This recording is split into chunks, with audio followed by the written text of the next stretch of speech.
जय हिंद दोस्तों। Social media एक ऐसा टूल है जिसमें कि अगर आपको किसी बारे में जानकारी नहीं है तो आपको वो जानकारी कुछ फिंगर टिप्स पे ही आपके रखी होती है और आपको थोड़ी ही देर में मिल जाती है। बस आपको उस चीज़ को सही तरीके से ढूंढना आना चाहिए। ठीक उसी तरीके से आज की डेट में अगर आप किसी चीज़ को नहीं जानते हो, बशर्ते मतलब कोई जगह की बात कर लीजिए, आप कोई किताब की बात कर लीजिए, आप कोई मूवी की बात कर लीजिए, आप तो आपको सिर्फ थोड़ा बहुत उसके बारे में सर्च करना है और आपको उसके बारे में मोटी मोटी उसके प्रोज और कॉन्स दोनों ही मिल जाएंगे। आपको आज की डेट में जाके उस मूवी को पूर्ण रूप से देखना ज़रूरी नहीं है, क्योंकि आज की डेट में इतने सारे लोग हैं कि कोई ना कोई उस मूवी को देख के उसे कत्थे चिट्टे तो खोल के रख ही देता है। तो ऐसा ही कुछ हुआ है मूवी लक्ष्मी के साथ। अब कुछ समय पहले जब इस मूवी को लेकर दो विवाद हुए थे। पहला तो ये कि इसमें लव जिहाद को प्रमोट किया जा रहा है, वो भी ऐसे समय में जब पूरे देश में लव जिहाद को लेकर अलग अलग राज्य अपनी तरीके से कानून लेके आ रहे हैं और खुल के बोल रहे हैं कि अगर लव जिहाद जैसी कोई चीज़ है तो उस चीज़ के ऊपर रोकथाम लगाना बेहद ज़रूरी हो गया। खासतौर पे निकिता तोमर का जो हत्याकांड हुआ है उसके बाद से लोगों की चेतना जाग गई है और ये समझ में आ रहा है लोगों को कि वाकई में ऐसी कोई चीज़ है जो कि वाकई में मौजूद है। ये एक पहला मुद्दा था इस मूवी से जुड़ा हुआ।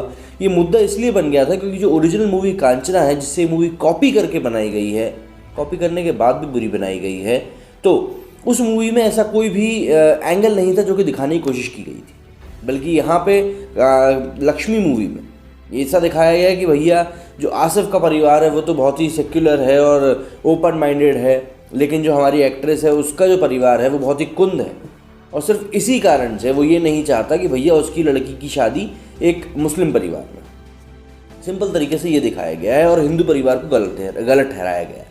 और दूसरा विवाद था इस मूवी के नाम को लेकर, लक्ष्मी बॉम्ब। इसमें जिस तरीके से लक्ष्मी माता के नाम के साथ बॉम्ब जोड़ा गया था, लोगों को उससे काफ़ी ज़्यादा परेशानी थी।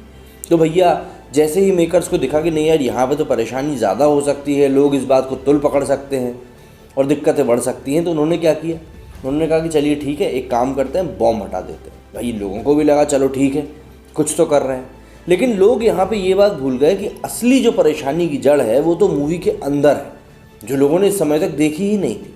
70 के दशक से चली आ रही एक मानसिकता ये है, जब ये कहा जाता था कि भैया जो सिनेमा है वो समाज का आईना होता है, मतलब जो समाज में चल रहा होता है वो सिनेमा के थ्रू दिखाया जाता है। लेकिन आज के समय में सिनेमा आईना ना होकर बल्कि एक, मैं यूँ कहूँगा, प्रोपेगेंडा चलाने वाली एक मशीन हो गया है, जिसके के थ्रू आप ये चला सकते हो कि आप क्या चीज़ की एक सोच डेवलप करना चाहते हो, क्या एक फेक नैरेटिव है जो आप दिखाना चाहते हो, क्या मतलब कई ऐसे केसेस में हमने देखा है कि जो लोगों की पर्सनल थिंकिंग होती है वो उस चीज़ को मूवीज़ के जरिए दिखाते हैं। अक्षय कुमार की जो इमेज है वो पूरे देश में एक नेशनलिस्ट की है कि भैया ये देश हित की बातें करते हैं, इस तरह की उनकी पूरी इमेज है। लेकिन पिछले कुछ समय में जो कुछ कर्मकांड हुए हैं और जिस तरीके से उनके जो फैंस हैं उनने रिस्पॉन्स दिया है इस चीज़ को लेकर, उसके बाद से उनकी इमेज काफ़ी ज़्यादा डेंट हो गई है। और ये चीज़ हमने लक्ष्मी मूवी के साथ भी देखी कि किस तरीके से लोगों ने उसको IMDb पे 2 स्टार्स की रेटिंग दी है। भाई आपने यूट्यूब पे तो उसके लाइक डिसलाइक हटा दिए थे। अगर इतना ही होता तो उसके लाइक डिसलाइक क्यों हटाए गए होते? मतलब इनसे ज़्यादा अच्छी और गट्स वाली तो बात सड़क 2 वालों ने करी थी कि जबकि उनको पता चल गया था कि इसको सबसे ज़्यादा डिसलाइक आने वाले हैं, उनको समझ में आ गया था कि जो इस समय हवा चल रही है, जो लोगों की थिंकिंग है इस मूवी को लेकर, जो नेगेटिविटी है इस मूवी को लेकर, उसके बाद ये मूवी बच नहीं पाएगी। उसके बाद भी उन्होंने ये काम नहीं किया था कि उसके लाइक डिसलाइक के बटन हटा दिए थे, होने दिया था जो हो रहा था। लेकिन यहाँ पे अक्षय कुमार ने तो बिल्कुल ही अलग खेल खेल दिया। अच्छा, और ऐसा नहीं है कि ये बातें कोई हवा में कर रहा है, नहीं, ऐसा नहीं है। इस मूवी के अंदर ही पहली बात तो लव जिहाद वाला एंगल था ही। दूसरा, इस मूवी को लेकर यही बात सामने आई है कि जो लक्ष्मी, इसमें जो किन्नर है, उसको उसका ही परिवार जो कि हिंदू रहता है, ऑब्वियसली कहानी है ना भैया बॉलीवुड की, वो उसको बॉयकॉट कर देता है, मतलब उसको बहिष्कार कर देता है उसका। वहीं एक मुस्लिम व्यक्ति आता है और वो आके उसको बिल्कुल शांतिप्रिय तरीके से अपना लेता है और उसको नाम दे देता है।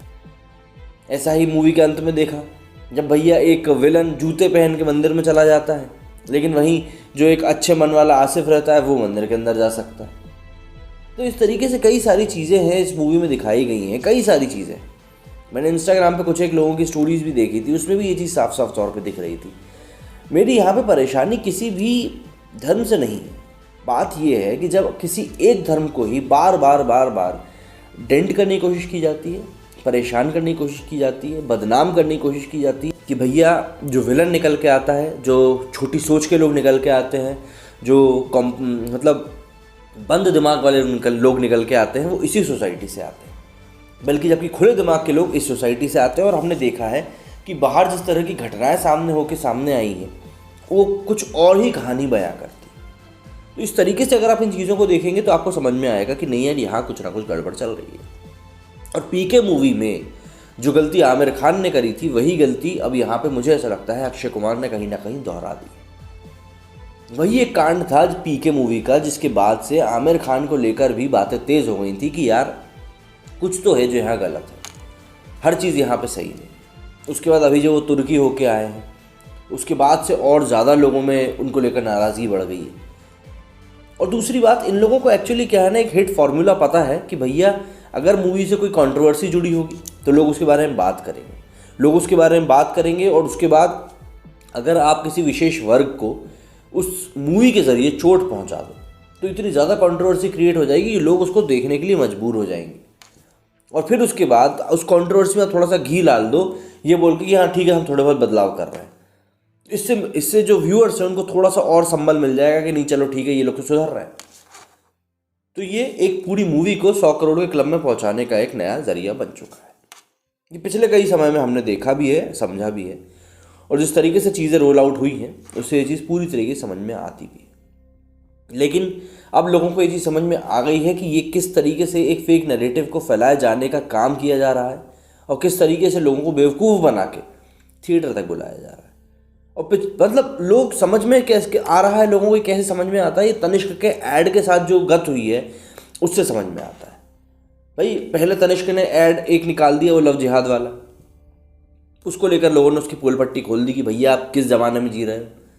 उसी समय निकिता तोमर वाला केस हुआ था, तो लोगों को ये पता था कि ये किस तरीके से किस चीज़ को प्रमोट किया जा रहा है यहाँ पे। उसके बाद भैया आ गया इनका दीपावली वाला ऐड, जिसमें कि हम पटाखे नहीं जलाएंगे, अरे भाई मेरे को समझ में नहीं आता, साल में सिर्फ एक ही त्यौहार ऐसा क्यों आता है और एक ही धर्म का त्यौहार ऐसा क्यों आता है जो पॉल्यूशन फैलाने का काम करता है? क्या और कोई ऐसा त्यौहार नहीं है जिस दिन कोई गलत काम होता हो? चलिए दूसरी जो जानवरों से रिलेटेड जो मसले हैं उनको हम छोड़ देते हैं, चलिए ठीक है भैया। क्या सिर्फ पटाखे दीपावली पे जलाए जाते हैं, क्रिसमस और न्यू ईयर पे नहीं जलाए जाते? उस दिन प्रदूषण नहीं होता? नहीं, वैसे तो लोग साल भर सिगरेट फूकते